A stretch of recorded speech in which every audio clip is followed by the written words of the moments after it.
So, this is the deal. You know, the park closed at 11 o'clock. And if we let you stay, that means every time there's an issue at the park, for anybody that stays at 11 o'clock, they would have a case on the city. So, I'm asking you all to leave the park. If you want to stay on the sidewalk, you can do that. You can't camp. Camping's illegal, period. But if you want to stay on the sidewalk without obstructing other people, you're not obstructing too many people at 11 o'clock at night, you're welcome to do that. But the park, we're going to have to clear the park, and we're going to ask you not to, and if you decide to stay on the sidewalk, we're going to ask you not to camp, because that's a violation also. You just have to be consistent. So what we do with everyone else, I have to make sure that it applies to you all. So everyone's treated equally all the time. Yes. As far as I'm concerned, yes. And we would be undisturbed if we were on the sidewalk for 130 hours? Right, as long as you're not camping. What do you consider camping? Camping is, if you have sleeping gear, that's camping. Is a blanket sleeping gear? I think we'll be okay with that. Okay. Do your officers know we'd be okay with that? Yeah. If I'm telling you it's okay, it's going to be okay. You also just told us that everyone's treated equally. Well, okay, well, I don't want to get into the debate. I'm telling you what you can do. I'm asking you to leave the park. I'm saying, as long as you're not obstructing the sidewalk, you can stay on the sidewalk. Sir, the park opens at 5 o'clock in the morning, by the way, so you can come back in the park at 5 o'clock if you like. Sir, with all due respect, I hear what you are asking us. We are asking you to hear that we are here in mourning, we are here in grief. We are holding a space to honor 135 fallen lives of people who look like you and me, sir. I understand what you're asking us to do. I'm asking you to see and hear why we are here and what we're here for. What that means for how you deal with whomever in the future in the park, that's not for us here. We're in grief, we're in mourning. I'm asking you to consider that and honor this space. Okay, and I hear you, and I certainly respect that. And I'm still offering you, I'm telling you that you're in violation, and I'm really suggesting that if you want to stay in this vicinity, you're more than welcome to stay on the sidewalk as long as you're not camping. And if you refuse to leave, there will be some officers that come by and they'll go through a formal process of giving you a warning, then giving you a citation, and then if you still don't leave, then they will make the arrest. So I before they came out here, I wanted to come out here and personally ask you all to let you know what the scenario is and ask you to leave the park. So you want to share with me what you're going to do, or you don't want to share it? If you don't want to share it, you will see a group of officers come out here and go through a formal process of citing we have a few violation. seconds before they come so that we can release something. Pardon? We have a few minutes before you said the set of officers come so we can talk with each other, you know. That way everyone feels safe to maybe speak amongst each other. Yep, okay, so How much time do you need on that? Just, I guess, 2 minutes. Yep. That's all. I just want to make sure. That so I'm going to go back over to my office. It's going to take me 10 minutes to walk over there. And who are you, sir? I'm Chief Robert White from the Denver Police Department. You come to our building.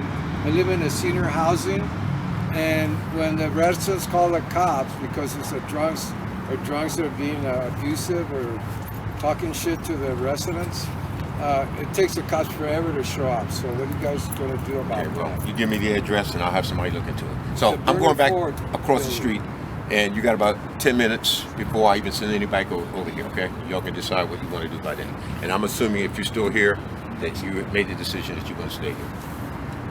Okay? Excuse me, officer, I just want to know, you're saying that we have to move all the stuff that people gave us? Yeah, I would tell you that technically all of that is a violation. It can't be in the park, but it's what we call encumbrances, but we're not going to deal with that tonight. We'll deal with that tomorrow morning. So I'm not too concerned about that right now. But technically it is a violation. So you would have to move that out of the park and on the sidewalk also, which is technically a violation. But for tonight, that we'll deal with that tomorrow. And again, the park opens at 5 in the morning, so you're welcome to come back in the park at 5 in the morning. So. Chief White, can I ask you a question? Sure. Just person to person. I'm putting my phone down.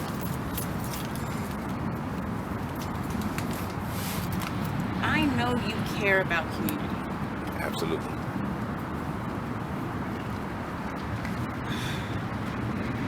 We within you, person to person right now, does it not do something in your heart to see community showing up for each other, community bringing food and water and blankets for each other, community saying, what do you need, what can we bring, and looking at this stack of what people have brought for people who are hurting and broken.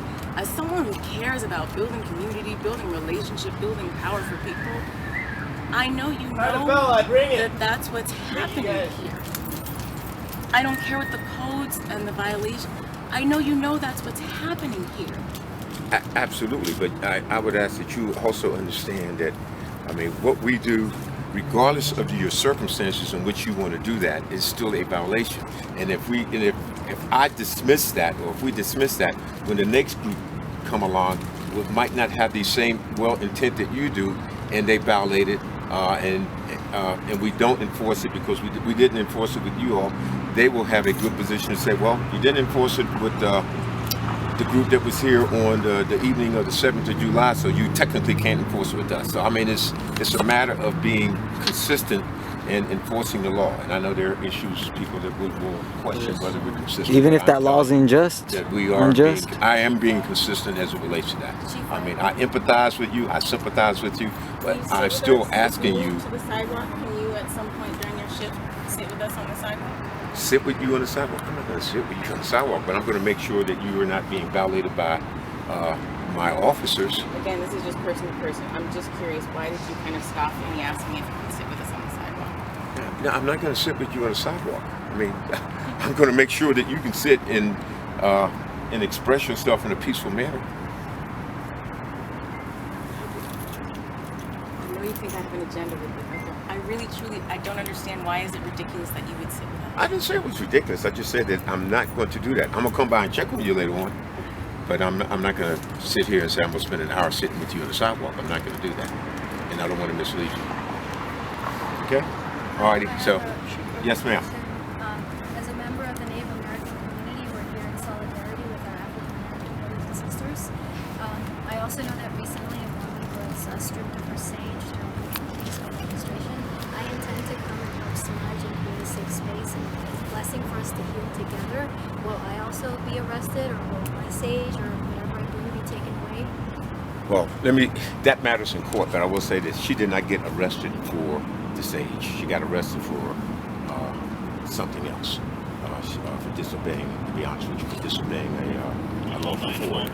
So, well, okay, again, that matters in court, and it's up for the court to decide. I'm not going to get debate.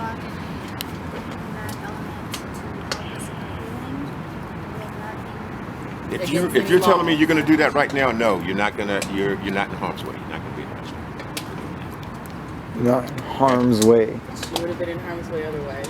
Well, circumstances are different, but anyway, You would have been in harm's way. I'm sure we all can sit here and have a big debate. Is there anything I'm forgetting? Just having a conversation. Yeah, your empathy, Yes, ma'am. your humanity. Do you believe in the law to not allow people, the growing homeless population here, to camp? I mean, do you believe in that law personally? Obviously, I am sworn to. I have a responsibility, and I'm sworn to upheld the laws of my office. It's kind of irrelevant. If I had such an issue with them, I obviously wouldn't be a police officer. I mean, I don't agree with everything, but basically, I have a responsibility. I'm going to fulfill that responsibility. But part of that responsibility is ensuring your safety also, and I'm going to do that to the best of my ability. And make sure that the people under me that do that they do it to the best of their ability also. So, are you ever conflicted by upholding laws that you might not necessarily believe in? well, I don't see any value in us having that conversation. Wow. You wanted to have a meeting with us earlier, you know. Yeah, I did, and you didn't want to do that. So if would you still like to have that meeting? We're just having a conversation. Honestly, like we're just people in a park having a conversation. No, you didn't want to meet with me. Oh, I helped No, like that. you did lady. not. She'll tell you. You did not want to meet with me. We absolutely did. I asked to meet with you. The mayor asked to meet with you, and it's still open. We weren't in your gladly. office the day we weren't in your office the day that the charges against Shawnee, the 15-year-old girl, You were in my arrested for office wearing for a something headband. completely different, and you weren't there. secondly, You weren't there. Sir, You were I was there. at the Capitol for the Fight for 15 rally, know. which is You were there for something different, and we addressed that issue. So Actually, Were we we there? did. As We co-leader did of Black say that Lives we Matter would love to 5280, meet with I you. know We we were just in your didn't want it office. to be an empty meeting. well, And yeah, we you wanted to felt meet. like- You wanted to meet based on the fact that we signed agreements to have things done prior to the meeting. I mean, what's the purpose of the meeting? Let's We meet wanted to to meet discuss with what you. your issues are. We told you what our issues were. Well, no, you wanted a resolution. Thank you before the very, meeting. very much for coming by. Okay, so alrighty, so guys, ladies and gentlemen, so in about 10 minutes, I would assume that if you're not here, you decided to take advantage of the sidewalk or otherwise, and if you're still here, there'll be a group of officers that will come by and Put us in go through harm's the formal way. process to tell you that you're in violation. They're going to tell you you're in violation, then they're going to give you a citation, and then if you don't move, then they're going to make a physical arrest. Will you Okay. two walk very safely back to the office? Alrighty, thank you. Y'all have a blessed day. Walk slow. I'm gonna walk real slow. All right. Good night.